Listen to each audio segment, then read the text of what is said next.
Good afternoon, CFM. This is Coach Matt with a Wednesday low and slow workout. We're going to begin with 2 minutes of your choice warm-up pace cardio and then head over to the wall and get 20 reps of our leaning calf raise and then leaning AT raise away from the wall. After that, some slow Cossack squats, and I like to hold on to something when I'm doing these just to help me stretch my hips out a little bit more, but make sure this heel on the leg that's bent stays firmly on the floor. The other toe is pointed at the sky.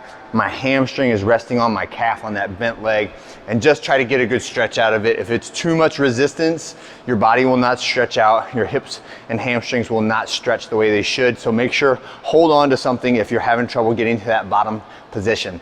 Next one is gonna be a 30-second monkey hang. So just find a place to hang out for a bit and try to make sure those shoulders stay pretty active when you're doing it so that you're not just hanging off the joint capsule. Last one, next you're gonna start a 45-minute clock when everybody is ready on whatever cardio tool they have chosen. And you can choose based on your desire or your anti-desire, whatever you wanna do today. But it's either 2.5K on the rower or 200 for the guys, 160 calories on the bike.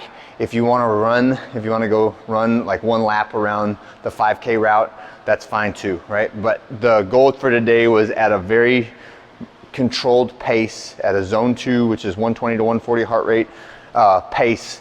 You get through about 2 rounds of this sequence.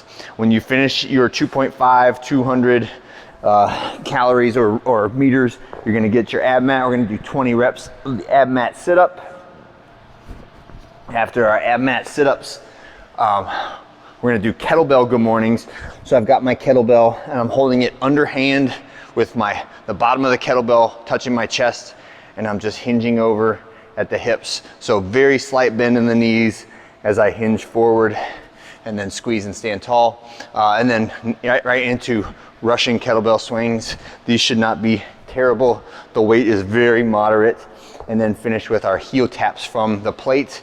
So tempo on the heel taps is so slow that it gets really annoying, right? But it's extremely good for the joint, the knee joint, the patella tendon, the hip, right? All of those are very, very good adaptations from this exercise of relieving pain and strengthening those joints.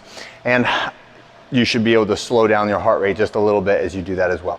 And then right back to whatever cardio. You can switch, you can stay the same, doesn't matter. But we're going for a 45-minute block on that, trying to maintain that 120 to 140 heart rate. That is it for today. Hope you guys have a great one. I'll see you for heavy deadlifts tomorrow.